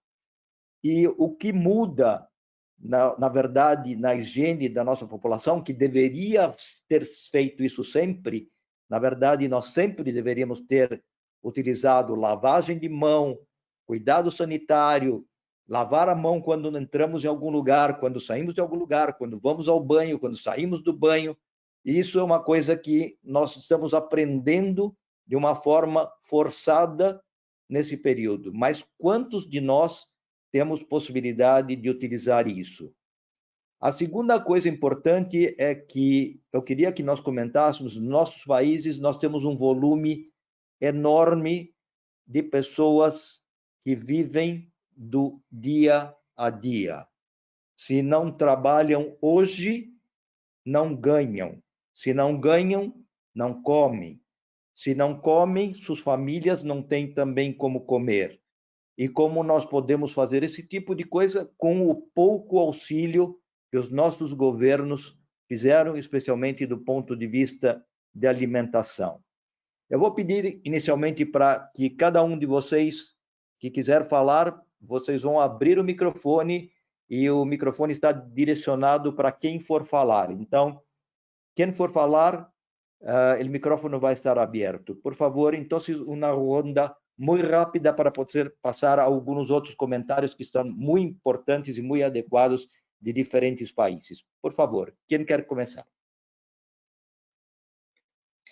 Y yo creo que algo que tenemos que ser muy conscientes como profesionales de la salud es fomentar la solidaridad. Como tú comentabas, Mauro, no toda la población tiene la educación, el acceso o el dinero para llevar estas medidas, y algo que debemos de fomentar nosotros como profesionales de la salud es esa solidaridad, esa empatía, el dar mensajes adecuados a la población para no generar más pánico del que ya está generando esta pandemia. Y como tú decías, hay medidas que han sido sumamente sencillas y simples, como el lavado de manos, que la población como no es una medida extrema ni sumamente difícil, le quitan el peso a esa conducta, y es algo que deberíamos de promover después de la pandemia, porque nos va a ayudar a evitar muchas condiciones, pero sí hay que ser conscientes de que no toda la gente se puede quedar en casa. Acá, como lo comentaba, en México, pues el 53% de la población tiene algún trabajo informal y se han perdido más de 1 millón de empleos. El decirle a la población, quédate en casa, para ellos no es posible. Y entonces tendremos que buscar las maneras de que en medida de sus posibilidades puedan tener el bien más cercano, que es la salud. Sabi, yo además de eso añadiría otra cosa a lo que dice Sabi. Es que sí, tenemos que tener en cuenta esta población que no se puede quedar en casa, pero tampoco podemos olvidar, hay una población. Nosotros, por lo menos en Colombia, se está empezando a hablar de lo que es la pobreza oculta. Siempre hemos hablado del hambre oculta, pero ahora estamos hablando de la pobreza oculta. Aquellas familias que son de clase media, que tenían una pequeña empresa, que vivían con cierto nivel, y en este momento ya no van a poder vivir ahí, en ese mismo nivel. O sea, pero siguen siendo, digamos, nosotros en Colombia hablamos por el estrato, siguen siendo de estrato 4, o sea, clase media totalmente, pero sus ingresos ya no le van a dar para estar en eso, sino para estar más abajo, pero no tienen ninguna ayuda del gobierno, porque en esta persona que estaba en este estrato 4 no aplica para las ayudas del gobierno. Entonces es lo que nosotros ahora llamamos la pobreza oculta como tal.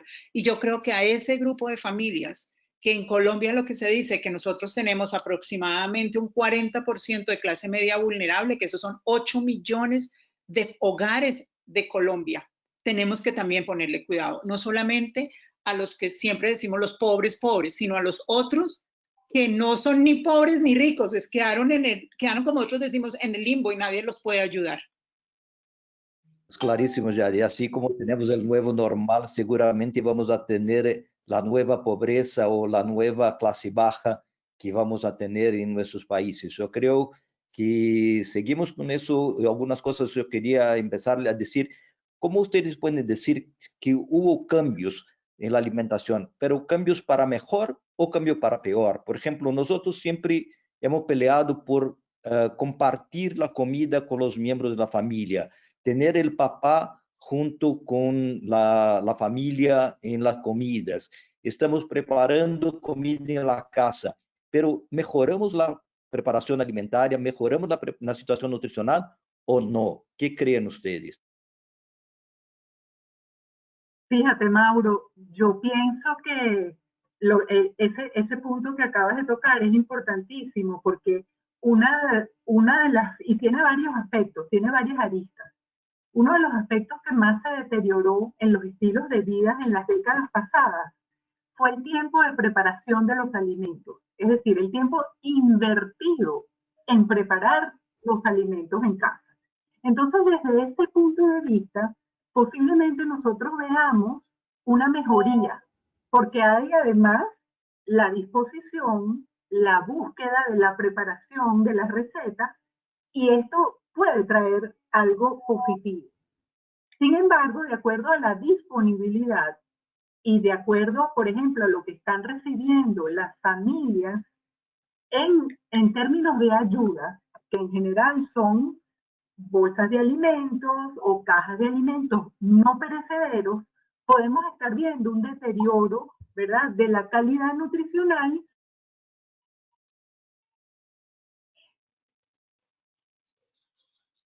Me ha trabado Marianela. Sí, seguimos con alguien más. Irina, por favor. Sí, yo coincido mucho con lo que dice Marianela. Creo que esta situación ha polarizado a la población, entre la población que accede y la población que no accede. Y para la población que accede, yo creo que esta situación es una gran oportunidad de cambio. Porque el que puede elegir también puede elegir los beneficios que le trae un momento en el cual tenemos que compartir comida, estamos más predispuestos a hacerlo con tiempo, hay más tiempo para cocinar, hay menos tiempo en transporte, en viaje, hay horarios que podrían ser inclusive más organizados, con lo cual creo que las familias que acceden tienen una gran oportunidad de cambio con esta situación que es externa, no depende de ellos, es la situación que les ha planteado el ambiente, pero que pueden aprovechar.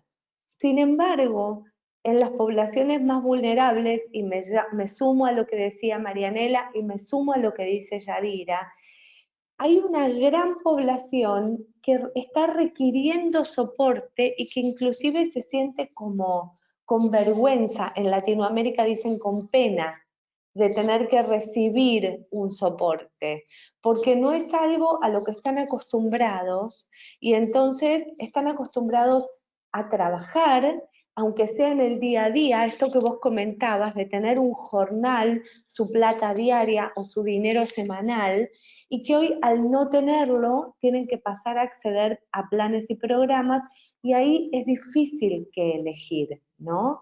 La Argentina en particular ha pasado una crisis muy famosa que se llamó la crisis del 2001, fue una crisis económica gravísima que tuvimos en el país y de la cual en la historia de esa crisis hicimos un gran salto en obesidad y enfermedades crónicas. Era un hambre, pero un hambre que trajo malnutrición oculta, un hambre que trajo mucho sobrepeso, mucha donación, mucha solidaridad, mucha entrega de comida, pero donde no faltaba energía, faltaba micronutrientes, faltaba buena calidad de alimentos, pero la energía estaba cubierta. Entonces, ojo en esta crisis, mucho ojo de cómo nos comportamos.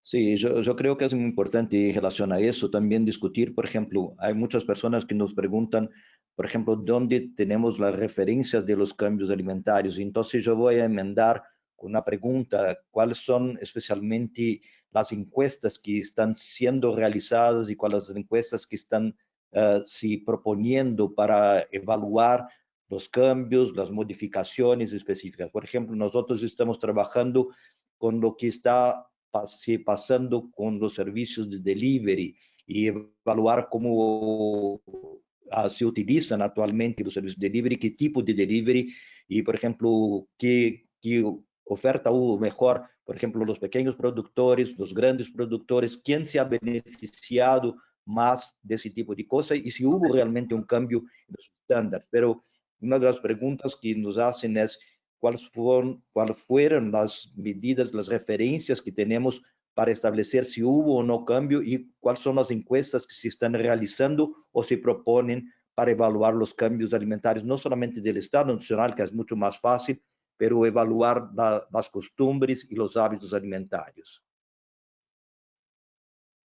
En Colombia hay encuestadoras que han hecho ya reportes, como la que yo les dije, por ejemplo, Jan Hansen reportó cómo han cambiado la tendencia de compras en los alimentos en Colombia, y esos fueron los datos que les di a ustedes. FENALCO, que es la Federación Nacional de Comerciantes, también lo ha reportado, y con todos estos datos uno puede decir cómo ha ido cambiando la tendencia de la compra de alimentos y por ende de la alimentación de los colombianos en este momento. En cuanto a encuestas ya a nivel de investigación, registradas y todo esto, hay varias encuestas que están en este momento en curso, que están siendo lideradas desde Chile y algunas, si no estoy mal, desde México, en la cual están reuniendo datos de toda Latinoamérica para saber cómo se está comportando cada país en esto, y obviamente pues está hasta ahora en proceso de tabulación de toda la información y seguramente vamos a tener resultados pronto. Esos resultados no los tenemos aún. Los datos que yo di son de encuestas de agencias como tal. Yadira, yo creo que una de las proposiciones que podemos establecer es que, por ejemplo, que exista un fast track, también un tránsito más rápido, por ejemplo, de publicaciones en nuestros países de cambios de situación alimentaria, de evaluación del estado alimentario, de evaluación del consumo, de la misma forma como las revistas están haciendo en relación al COVID. Por ejemplo, que hubiera también una preocupación bastante importante a las repercusiones nutricionales y de cómo podemos cambiar rápidamente esa situación, porque yo creo que establecer programas de ayuda, por ejemplo, o financiera, o por ejemplo, de becas o de bolsas familias, por ejemplo, ¿cuánto tiempo podremos aguantar en cada uno de nuestros países? No va a poder aguantar. Y eso es una condición interesante. Y la otra cosa que yo veo es que nosotros estamos nacionalizando demasiado las condiciones. Nosotros no estamos trabajando como un bloque. Por ejemplo, América Latina, por ejemplo, tiene pocos trabajos conjuntos, y la verdad lo que se ve es exactamente al revés. Cerramos las fronteras y la verdad no estamos trabajando de una forma conjunta, ya que algunos de nuestros gobernantes, por ejemplo, no aceptan siquiera el apoyo de la Organización Panamericana de la Salud o de la Organización Mundial de la Salud, como por ejemplo se pasa en Brasil, que el propio Ministerio de la Salud no tiene una afinidad con el gobierno central. Entonces, realmente tenemos que verificar qué podemos aprender, por ejemplo, de esas crisis en trabajar de una forma conjunta, cómo podemos trabajar de una forma mejor. Yo creo que, por ejemplo, un webinar como ese es un aprendizaje y es una cosa interesante. ¿Qué creen ustedes? Totalmente de acuerdo. ¿Sí me escuchan ahorita? Que perdí la conexión hace ratito y ya reconecté, ¿sí? Fíjate, una de las cosas que retomo de lo que acabas de decir, Mauro, es que verdaderamente el trabajo de la región tiene que encaminarse en conjunto, porque tenemos problemas comunes, con unos extremos de un lado para el bien o para mal. Quizás de repente podemos ver en el ámbito del desarrollo Venezuela en un extremo, pero Chile tiene está en el otro extremo y tenemos muchos grises en el medio. Pero si uno ve el último reporte de seguridad alimentaria de 2019 de FAO, ya es que a toda la región esta pandemia nos tomó muy mal, porque no había, fue una de las regiones más afectadas en el último trienio analizado en cuanto a seguridad alimentaria, por diversas razones, incluyendo a Venezuela, pero por muchas otras razones además. Entonces, yo creo que el trabajo en conjunto, en educación, en canalización de esfuerzos, como este webinar que tú bien mencionas, tiene que ser algo sumamente productivo y al cual tenemos que dedicarle energía desde el punto de vista regional. Mauro, yo quisiera complementar ahí algo. Yo creo que en este momento, tenemos un problema puntual que deberían trabajar varios países al mismo tiempo, y es una oportunidad, el Amazonas. El Amazonas para nosotros ahorita es un problema muy grande, es un foco muy grande de infección. Es más, hay días que se detectan más positivos en Leticia, Amazonas, que en la misma capital, que es donde hay más infectados. Y yo sé que en Manaus ustedes tienen el mismo problema. Sé que en Venezuela también, en Perú, en Ecuador, en todos. Entonces, si todos los países pudiesen trabajar juntos para solucionar ese problema puntual que es el Amazonas, que en este momento va a ser un problema para todos los países, yo creo que sería un inicio. Yo creo que eso es una pregunta muy interesante porque eso se comporta, hay un comentario muy interesante de lo que ha hecho los países de frontera con Venezuela para trabajar con el problema de la inmigración de los venezolanos. Y realmente yo veo que prácticamente no se ha hecho nada. Ya era un problema antes y el problema ha agravado de una forma gigantesca y especialmente yo creo que los recursos de salud no van a ser direccionados de una forma adecuada. Entonces, eso es un problema importante y yo creo que pasa por la colaboración. Cuando trabajamos en problemas puntuales, Irina, yo creo que es muy importante nosotros discutirmos que hay diferencias brutales entre capital y provincia. Por ejemplo, Jujuy es una de las provincias que, por ejemplo, nos han comentado que es una situación muy diferente de lo que pasa en Buenos Aires, por ejemplo. ¿Tú puedes comentar alguna cosa sobre eso? Sí, ha sido interesante porque se ha dejado a los gobernadores de cada provincia de la Argentina, en función de la cantidad de casos y la cantidad de contagios, que decidan el nivel de apertura que querían tener en sus provincias. Entonces, hace más o menos unos 4 o 5 días hubo un reporte en 17 provincias de la Argentina que no había casos nuevos. Entonces, eso generó que esas provincias recuperaran más rápidamente un nivel de apertura económica y un nivel de trabajo más veloz, que fue muy bueno porque esas provincias también abastecen al resto del país. Digo, Argentina es un país agroproductor, la mayor parte de la agricultura está en las provincias y es época de cosecha, entonces es muy importante que en las provincias donde tienen menor número de casos no se manejen con las grandes ciudades, sino que puedan abrir rápidamente, especialmente en lo que a provisión de alimentos se refiere. Sí, sabe, yo creo que es muy importante que nosotros comentemos, por ejemplo, que en México, por ejemplo, está coladito a los Estados Unidos y, por ejemplo, la situación en México es bastante diferente de la situación americana. Así es. Podemos muy rápidamente comentar algunas de las diferencias que hay, por ejemplo, porque, por ejemplo, Estados Unidos tuvo esa rapidez tan gigantesca en el contagio y México que está de al lado y especialmente las provincias que tienen contacto con Estados Unidos no tienen la misma situación. Bueno, acá de entrada en el propio país tenemos varios subpaíses. No es lo mismo la situación en el sur, en Yucatán, en Quintana Roo, en Campeche, que la situación que está pasando en la frontera norte, Chihuahua, Nuevo León, Baja California. todos esos países, todos esos estados, lo que ha pasado es que muchas de las medidas que se están haciendo a nivel local, no se están haciendo a nivel federal. Entonces, los mismos gobernadores son los que han empezado a imponer medidas mucho más severas que lo que se ha hecho a nivel federal, y eso ha hecho también la diferencia en la contención a nivel ya de cada estado.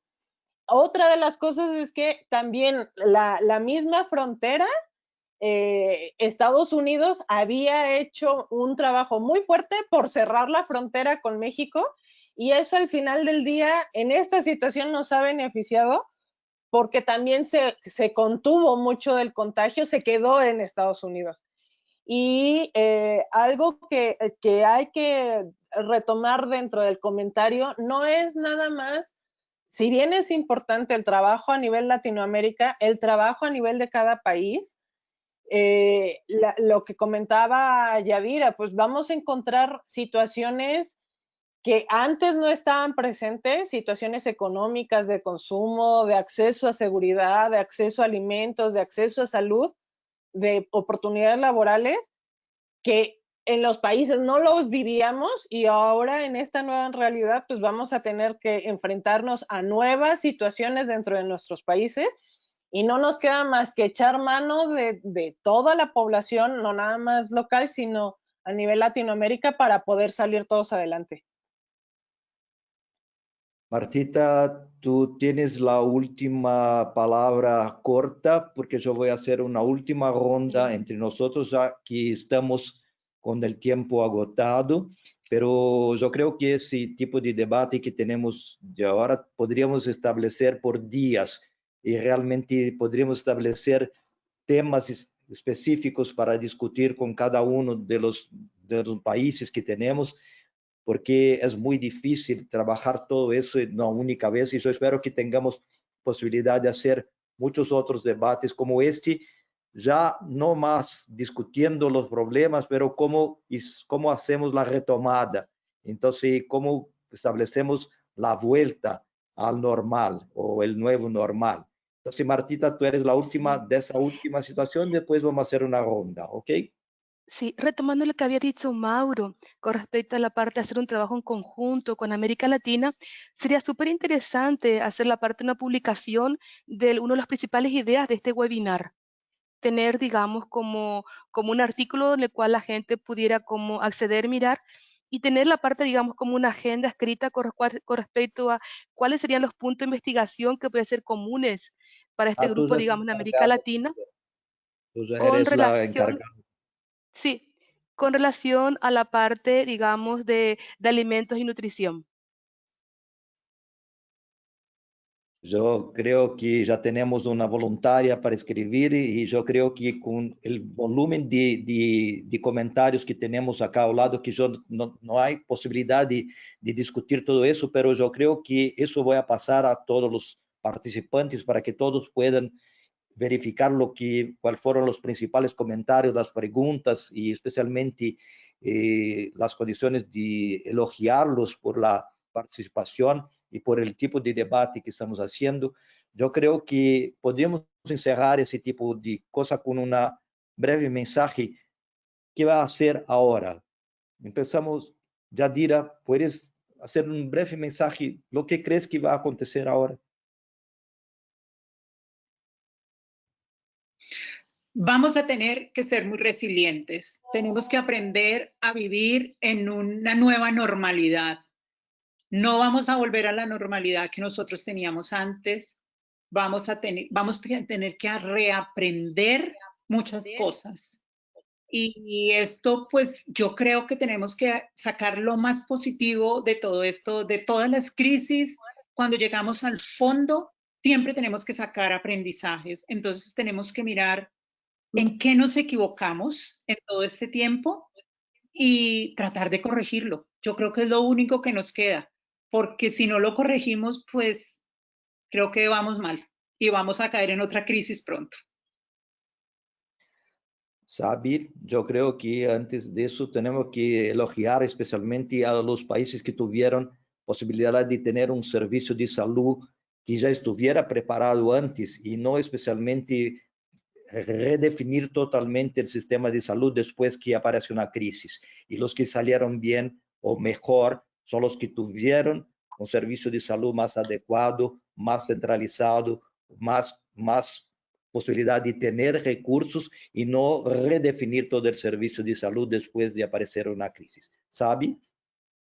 Y ahí tocando el tema del sistema de salud, creo que un aprendizaje que también nos deja esta pandemia es el fortalecimiento del personal de salud. O sea, parte de la gente que está falleciendo son los propios profesionales de la salud por no contar con el equipo, que no es una situación de un solo país, es una situación que se está viviendo a nivel mundial, pero sí es muy importante el darle el lugar, el peso, los recursos y el reconocimiento a los profesionales de salud y específicamente para el tema de la alimentación a los nutricionistas, porque se ha hecho el reconocimiento a los médicos, a las enfermeras, a los intensivistas, pero no se le está poniendo también foco a los nutricionistas que tienen que ver la alimentación de los pacientes ventilados en terapia intensiva, la alimentación hospitalaria, la gente que se está quedando en casa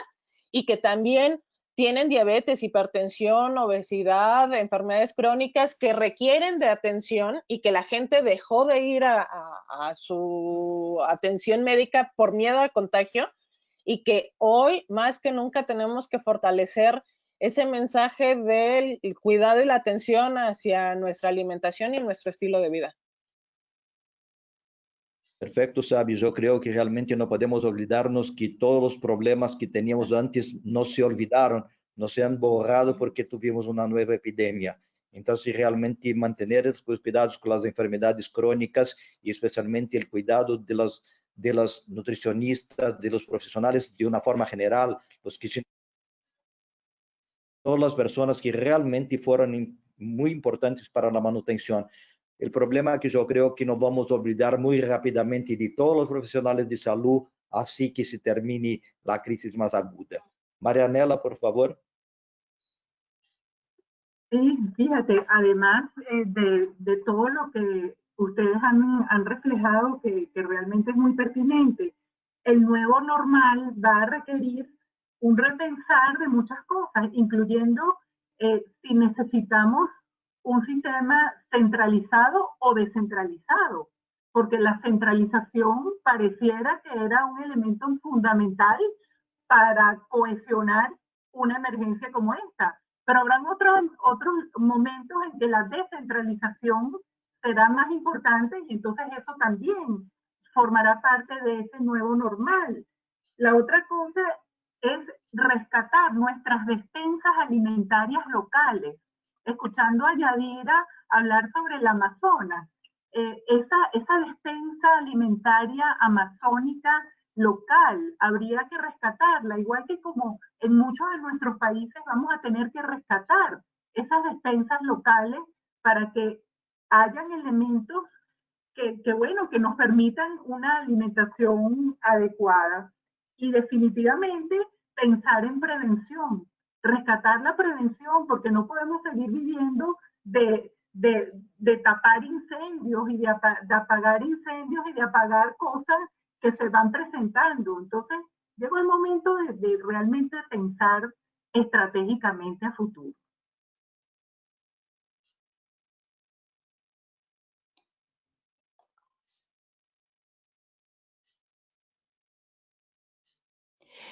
Perdón, tengo un problema con mi micrófono. Martita, por favor. Sí, creo sobre todo nosotros, digamos, a nivel del Temirica, diría una palabra en guaraní que dice Icatú, sí podemos salir de esta situación, sí podemos, digamos, mejorar y necesitamos un cambio, reinventarnos. Y específicamente con relación a la parte de Paraguay, creo que nosotros precisamos reorganizar nuestro presupuesto para el área de salud y educación. Paraguay tiene unos más bajos, muy baja inversión en la parte, digamos, de salud y educación, en forma ya, digamos, de gobiernos anteriores, y en este gobierno que se ha, digamos, reestructurado durante esta pandemia, demostró que realmente sí se pueden hacer las cosas cuando, digamos, hay una voluntad política de redireccionar más recursos para el área de salud y educación. Y el compromiso, digamos, como país de nosotros es mayor inversión del Producto Bruto Interno para la parte de salud y educación, de manera que podamos mejorar no solamente en esta parte, digamos, la pandemia, sino para lo que viene luego. Seguramente vamos a tener una pelea gigantesca, así que termine la curva, o como se dice, aplastar la curva. Probablemente los otros sectores van a buscar todos los recursos que fueron dados a la salud y la prevención. Vamos a ver lo que va a pasar. Sí. Irina, tus consideraciones finales. Ahí, no tenía micrófono. A mí me gustaría, en este contexto, revalorizar a la ciencia, porque en los últimos años a veces ha sido muy cuestionada por diferentes motivos, ya sea porque se escuchan voces paracientíficas o porque las voces de determinados grupos son más fuertes que las de los científicos, porque los científicos y el sector de salud suele tener una voz más suave, una voz más tímida, que no le gusta tanto la exposición, y no recuerdo en los últimos tiempos un momento de tanto pedido de ciencia como este.